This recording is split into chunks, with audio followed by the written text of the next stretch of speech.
Bonsoir et bienvenue dans cette nouvelle édition de Voyage au bout de la nuit. Je suis ravie de vous retrouver pour continuer et terminer ma lecture ce soir des contes de l'enfance et du foyer des frères Grimm. Avant de commencer ma lecture, je tenais à remercier Charles au son et Pavol à la réalisation et Camille Koenig pour son aide. Pendant ma lecture, excusez-moi, n'hésitez pas à réagir sur les réseaux sociaux avec le hashtag VBN sur Twitter ou sur notre page Facebook Voyage au bout de la nuit. Je vous souhaite une excellente soirée et je reprends ma lecture au livre 2e avec le conte Le roi de la montagne d'or. Un marchand avait 2 enfants, un garçon et une fille, qui étaient encore petits et ne savaient pas marcher. Cependant, 2 navires qui lui appartenaient avaient pris la mer avec une riche cargaison.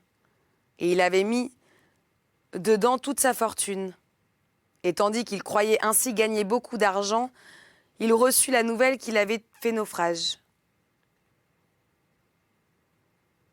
De riche qu'il était, il devint donc un pauvre homme, et il ne lui resta plus rien qu'un champ à proximité de la ville. Pour se distraire un peu l'esprit de son malheur, il alla à ce champ, et comme il marchait là de long en large, voici qu'un petit homme noir apparut tout à coup à côté de lui et lui demanda pourquoi il était si triste et qu'est-ce qu'il prenait tellement à cœur. Alors, le marchand dit « Je veux bien te le dire, si tu peux me venir en aide. »« Qui sait, répondit le petit homme noir.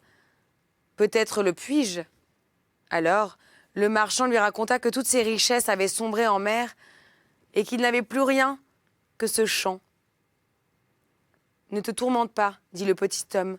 Si tu me promets de m'apporter ici même, dans 12 ans, la première chose qui te heurtera la jambe quand tu rentreras chez toi, tu auras autant d'argent que tu veux. » Le marchand pensa, « Quoi d'autre que mon chien cela pourrait-il être ?» Mais il ne pensa pas à son petit garçon. Il consentit donc, donna à l'homme noir sa signature et son sceau en gage et rentra chez lui. Quand il arriva à la maison, son petit garçon en fut tellement heureux que, se tenant au banc, il alla vers lui en vacillant et l'empoigna solidement par les jambes. Alors, le père fut épouvanté car il se rappelait sa promesse. Et il savait maintenant ce à quoi il s'était engagé. Mais comme il ne trouvait toujours pas d'argent dans ses caisses et ses armoires, il pensa que le petit homme avait seulement voulu plaisanter. 1 mois plus tard, il alla au grenier pour ramasser du vieil étain qu'il voulait vendre. Et il vit là un gros tas d'argent. Alors, il retrouva sa bonne humeur, acheta des marchandises, devint un marchand plus considérable qu'avant et laissa aller les choses. Mais plus le terme des 12 années approchait, plus le marchand devenait soucieux, si bien qu'on pouvait lire l'angoisse sur son visage. Un jour, son fils lui demanda ce qu'il avait. Le père ne voulut pas le dire, mais le garçon insista tellement qu'il finit par lui avouer que, sans avoir ce qu'il promettait, il avait accepté de le donner à un petit homme noir et avait reçu en échange beaucoup d'argent. Il avait donné sa signature, revêtue de son sceau en gage, et quand les 12 ans seraient révolus, il lui faudrait le livrer. Le fils dit alors « Ô père, ne soyez pas inquiet, cela s'arrangera. L'homme noir est sans pouvoir sur moi. » Le fils se fit bénir par le prêtre et quand l'heure vint, ils allèrent ensemble au champ et le fils traça un cercle dans lequel il se plaça avec son père. Alors, le petit homme noir vint et dit au vieux « As-tu apporté ce que tu m'as promis ?» Il garda le silence, mais le fils répondit « Que viens-tu faire ici ?» Le petit homme noir dit alors « J'ai à parler avec ton père ?»« Non, avec toi. » Le fils répondit « Tu as trompé et séduit mon père. Rends-lui sa signature. » « Non, dit le petit homme noir, je ne renoncerai pas à mon droit. » Ils discutèrent encore longtemps, enfin ils tombèrent d'accord. Comme le fils n'appartenait plus à l'ennemi des hommes qu'à son père, il s'embarquerait sur un petit bateau qui se trouvait en aval en cours d'eau. Et le père pousserait la barque avec son propre pied, après quoi le fils serait abandonné au fleuve. Alors, il dit adieu à son père, monta dans une petite barque et le père dut la repousser de son propre pied. La barque se retourna, de sorte que la partie inférieure était en haut, tandis que la bâche était dans l'eau. Croyant son fils perdu, le père rentra chez lui et prit le deuil. Cependant, la barque n'avait pas sombré, elle continuait de flotter et le jeune homme y était en sûreté. Et elle flotta tant et si bien qu'elle finit par échouer sur un rivage inconnu. Alors, il descendit à terre, vit devant lui un beau château et y porta aussitôt ses pas. Mais comme il y entrait, il vit que le château était enchanté. Il traversa toutes les chambres, mais elles étaient vides. Puis il arriva à la dernière. Un serpent était couché là, enroulé sur lui-même. Or, le serpent était une jeune fille ensorcelée qui se réjouit en le voyant et lui dit « Viens-tu, mon sauveur ? Il y a déjà 12 ans que je t'attends. Ce royaume est enchanté, il faut que tu le délivres. » Que faut-il faire ? Cette nuit, 12 hommes noirs chargés de chaînes viendront te demander ce que tu fais ici. Mais garde le silence et ne leur réponds pas. Laisse-les faire de toi ce qu'ils veulent. Ils te tortureront, te battront et te piqueront. Laisse-les faire et surtout ne parle pas. À minuit, ils sont obligés de partir. Et la deuxième nuit, ils en viendront 12 autres. Et la troisième 24 heures, ceux-là trancheront la tête. Mais à minuit, leur pouvoir prend fin. Et si tu as tenu bon, sans prononcer le moindre petit mot, je serai délivré. Je viendrai te rejoindre et j'aurai un flocon contenant de l'eau de jouvence. Je te frotterai avec cette eau et tu reprendras vie et santé. Alors il dit, je te délivrerai volontiers. Tout se passa donc comme elle l'avait dit. Les hommes noirs ne purent pas lui arracher un seul mot, et la troisième nuit, le serpent se changea en une belle princesse qui apporta l'eau de jouvence et le ranima. Puis, elle lui sauta au cou et l'embrassa, et tout le château exulta et fut en liesse. On célébra leurs noces, et il devint roi de la montagne d'or. Ils vécurent donc heureux ensemble, et la reine mit au monde un beau garçon. 8 ans avaient déjà passé. Alors le souvenir de son père lui revint, et son cœur fut ému, et il souhaita l'aller voir un jour. Mais la reine ne voulait pas le laisser partir et disait « Je sais d'avance que cela fera mon malheur. » Mais il ne lui laissa pas de repos qu'elle n'ait consenti. Au moment de la séparation, elle lui donna encore une bague magique et dit « Prends cette bague et mets-la à ton doigt. Ainsi tu seras transporté sur le champ où tu le désires. Promets-moi seulement de ne pas en faire usage pour me faire revenir chez ton père. » Il le lui promit, mit la bague à son doigt et souhaita se trouver à la porte de la ville où habitait son père. Il y fut à l'instant et voulut entrer dans la ville. Mais comme il arrivait devant la porte, les sentinelles ne voulurent pas le laisser passer, à cause du costume qu'il portait et qui était étrange, quoique riche et superbe. Alors, il se rendit sur une montagne où un pâtre gardait son troupeau. Il échangea ses vêtements avec lui et vêtu de la vieille houppelande du berger. Il fit sans encombre son entrée dans la ville. Arrivé chez son père, il se fit connaître, mais le père ne voulut jamais croire que c'était là son fils. Il dit qu'il avait bien eu un fils autrefois, mais qu'il était mort depuis longtemps. Toutefois, puisqu'il était un pauvre berger dans le besoin, il lui donnerait volontiers une pleine assiette de soupe. Alors, le berger dit à ses parents, « Je suis réellement votre fils. N'ai-je pas un signe sur le corps à quoi vous pourriez me reconnaître ?»« Si, » dit la mère, « notre fils avait une tache de framboise sous le bras droit. » Il releva sa manche. Alors ils virent la tache de framboise sous son bras et ne doutèrent plus que ce fût leur fils. Là-dessus, il leur raconta qu'il était roi de la montagne d'or, qu'il avait épousé une princesse et qu'il avait un beau garçon de 7 ans. Alors, le père dit, « Jamais de la vie cela ne peut être vrai. Voilà ma foi un beau roi qui se promène en haillons de berger. » Alors, le roi fut pris de colère, et sans penser à sa promesse, il tourna le chaton de sa bague et souhaita de faire venir auprès de lui son épouse et son enfant. Et de fait, ils arrivèrent à l'instant, mais la reine se lamentait et pleurait, disant qu'il avait manqué de sa parole et l'avait rendue malheureuse. Il dit, « Je l'ai fait par inadvertance et sans mauvaise intention. » Et tâcha de la persuader. Et elle fit semblant de céder, mais elle formait de noirs desseins. Ensuite, Il alla avec elle hors de la ville et la conduisait au champ pour lui montrer le fleuve de la barque, où la barque avait été poussée loin de la rive.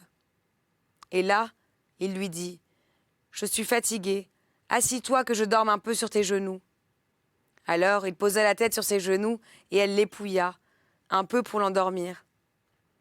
Quand il fut endormi, elle lui retira la bague du doigt, puis elle ôta son pied de dessous et n'y laissa que sa pantoufle. Ensuite, elle prit son enfant dans ses bras et souhaitait être amenée dans son royaume. À son réveil, il se trouva tout abandonné, et son épouse et son enfant étaient partis, ainsi que la bague. Et il ne restait plus que la pantoufle comme preuve. « Tu ne peux pas rentrer chez tes parents, pensa-t-il. Ils te prendraient pour un sorcier. Tu vas plier bagages et marcher jusqu'à ce que tu retrouves ton royaume. » Il partit donc et arriva à une montagne devant laquelle 3 géants se querellaient parce qu'ils ne savaient pas comment partager leur héritage paternel. Quand ils le virent passer, ils l'appelèrent et lui dirent que, les petits hommes étant malins, ils devraient bien leur partager leur héritage.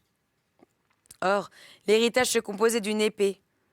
Quand quelqu'un la saisissait en disant « Abats toutes les têtes, sauf la mienne », toutes les têtes roulaient par terre.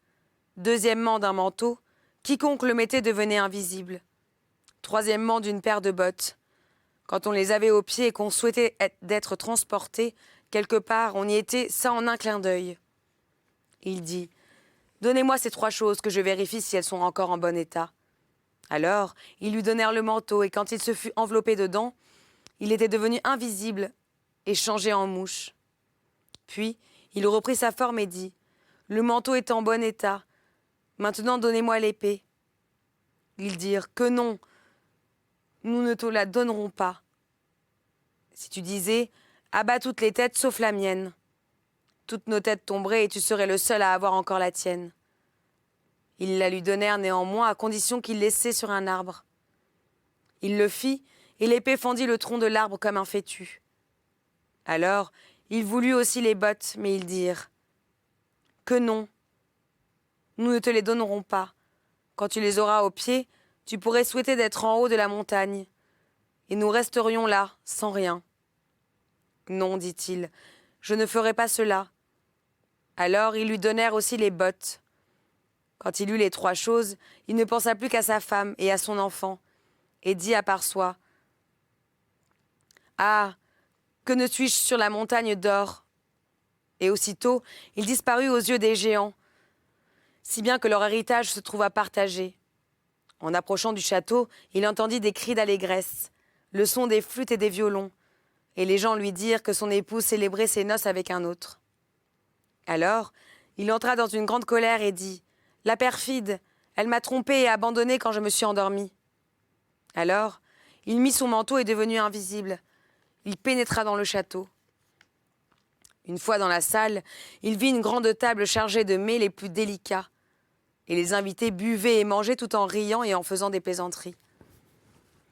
Elle, cependant, trônait au milieu sur son siège royal, dans de splendides atours avec la couronne sur la tête.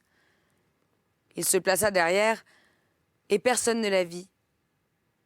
Quand on lui mettait un morceau de viande dans son assiette, il la prenait et la mangeait. Et quand on lui versait un verre de vin, il le prenait et le buvait. On la servait continuellement, mais elle n'avait toujours rien, car son assiette et son verre disparaissaient aussitôt. Alors, troublée et honteuse, elle se leva et alla pleurer dans sa chambre. Mais il lui avait emboîté le pas. Elle dit alors « Serais-je tombée au pouvoir du diable, et mon sauveur ne serait-il jamais venu ?» Alors, il la frappa au visage et dit « Ton sauveur n'est-il jamais venu ? Tu es en son pouvoir, menteuse. Ai-je mérité cela de ta part ?» Puis il se rendit visible et alla crier dans la salle. « La noce est finie, le vrai roi est revenu. » Les rois et les princes et les conseillers qui y étaient rassemblés le tournèrent en dérision et le raillèrent. Mais il lui parla bref et dit « Voulez-vous sortir, oui ou non ?» Alors ils tentèrent de s'emparer de lui et l'encerclèrent.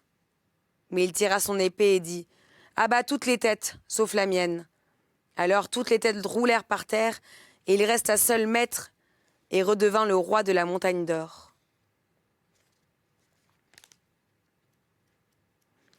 C'est ainsi que se termine Le Roi de la Montagne d'Or. Et je vais terminer l'émission avec vous en lisant Le Corbeau. Il était une fois une reine qui avait une fillette encore toute petite qu'elle devait porter dans ses bras. Un jour, l'enfant ne fut pas sage. Elle ne tenait pas en place, quoi que sa mère pût lui dire. Celle-ci s'impatienta, et comme une volée de corbeaux traçait de cercles autour du château, elle s'ouvrit la fenêtre et dit « Je voudrais que tu sois un corbeau et que tu t'envoles. Ainsi j'aurai la paix. » À peine eut-elle dit ces mots que l'enfant fut changé en corbeau, et en quittant son bras, s'envola par la fenêtre. Elle s'enfuit dans une sombre forêt et y resta longtemps. Et ses parents n'eurent plus de ses nouvelles. Quelque temps après, un homme prit un chemin qui le conduisait dans cette forêt. Il entendit le corbeau appeler et suivit la voix. Et quand il se fut approché, le corbeau dit « Je suis princesse de naissance et j'ai été enchantée. Mais toi, tu peux me délivrer. Que dois-je faire ?» dit-elle. Elle répondit « Continue à marcher dans la forêt et tu trouveras une maison où se tint une vieille femme. Elle t'offrira à boire et à manger, mais n'accepte rien. Si tu mangeais ou buvais quelque chose, tu tomberais dans un profond sommeil et ne pourrais pas me délivrer. Dans le jardin derrière la maison, il y a un grand tas d'écorces. Monte dessus et attends-moi. Pendant 3 jours, je viendrai te voir à 2 heures dans un carrosse attelé d'abord de 4 étalons blancs, puis de 4 étalons bruns, enfin de 4 étalons noirs. Mais si tu dors au lieu d'être éveillé, je ne serai pas délivré. » L'homme promit de faire tout ce qu'elle demandait. Mais le corbeau lui dit « Hélas, je sais d'avance que tu ne me délivreras pas.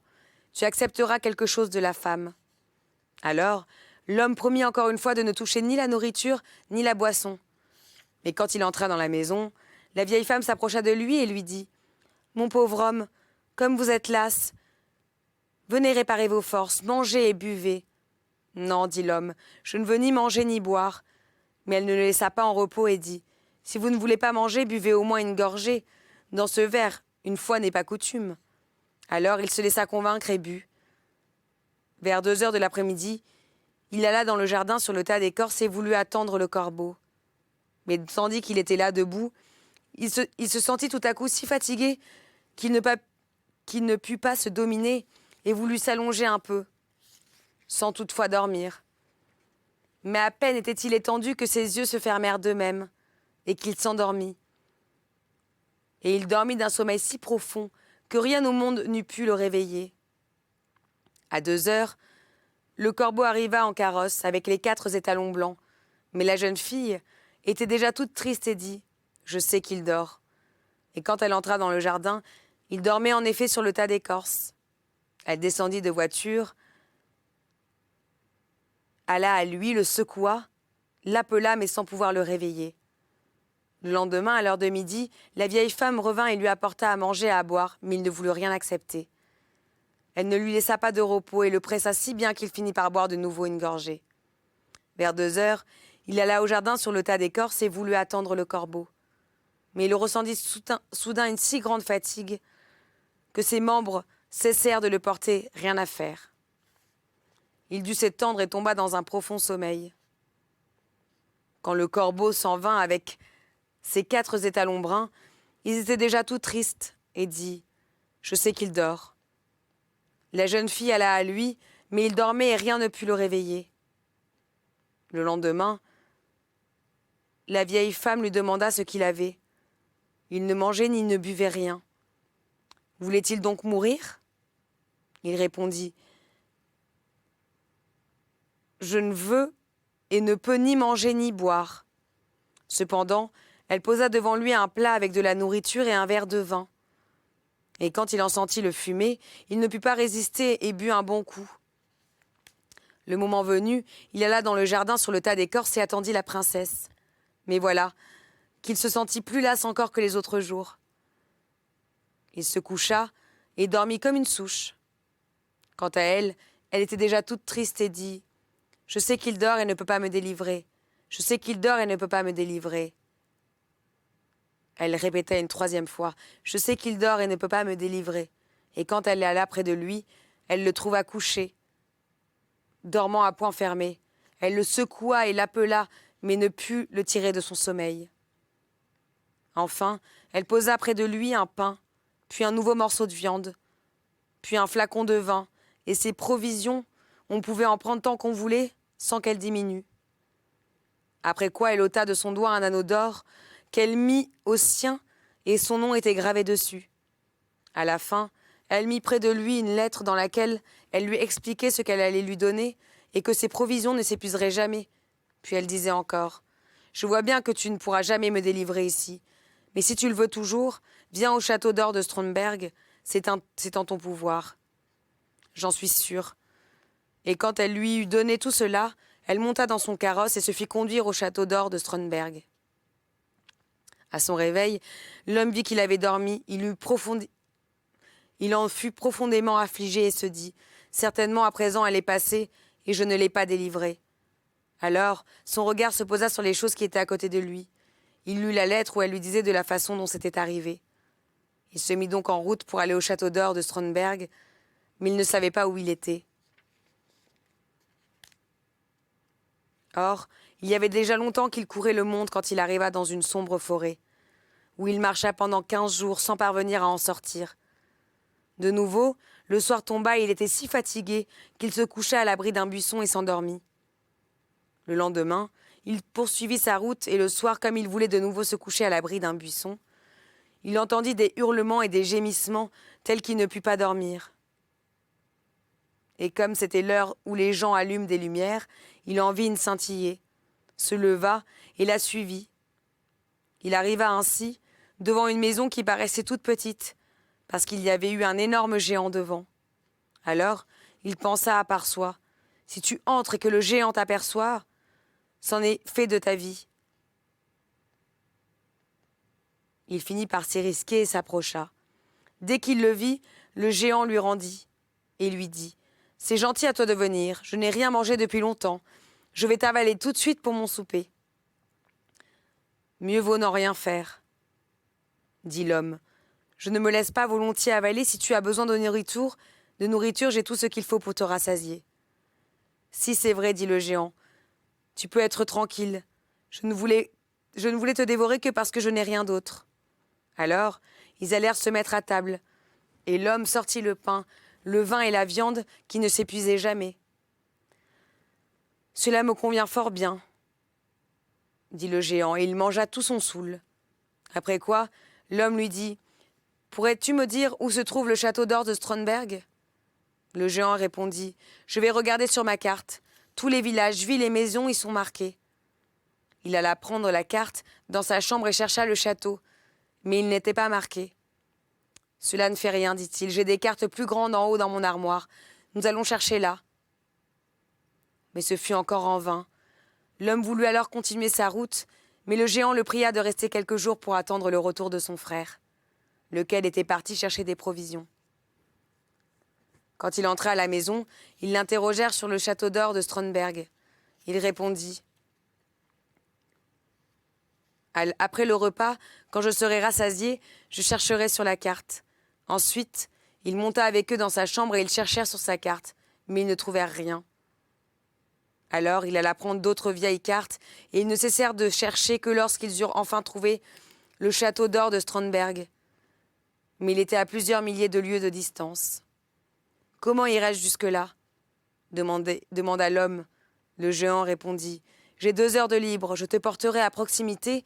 Ensuite, il faudra que je rentre à la maison pour donner à boire à l'enfant que nous avons. » Alors, le géant porta l'homme jusqu'à quelques 100 lieues du château et dit, « Tu peux faire le reste du chemin tout seul. » Ensuite, il fit demi-tour et l'homme marcha jour et nuit jusqu'à ce qu'il trouva enfin au château d'or de Stromberg. Or, le château était situé sur une montagne de cristal. Et il vit la jeune fille enchantée en faire le tour dans son carrosse, puis disparaître à l'intérieur. Il se réjouit de la voir et voulut la rejoindre. Mais dès qu'il se mit à grimper, il glissa sur le cristal et tomba à chaque pas. Voyant qu'il ne l'attendrait point, il fut tout affligé et se dit à lui-même, « Je vais rester ici à l'attendre. » Il se fit donc une hutte où il vécut toute une année, et chaque jour il voyait sa princesse passer dans son carrosse, mais il ne pouvait pas la rejoindre. Mais voici qu'un jour, apercevant de sa hutte 3 brigands qui se battaient, il leur cria « Dieu soit avec vous !»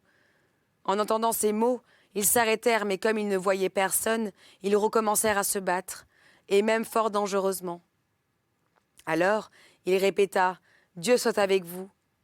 De nouveau, ils cessèrent, regardèrent autour d'eux.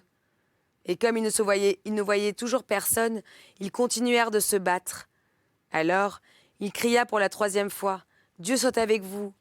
Et tout en pensant « Il faut que tu saches que ces 3-là ont en vue. » Il alla à eux et leur demanda pourquoi ils tapaient ainsi l'un sur l'autre. Alors, l'un dit qu'il avait trouvé un bâton. Si l'on frappait avec contre une porte, elle s'ouvrait d'un coup.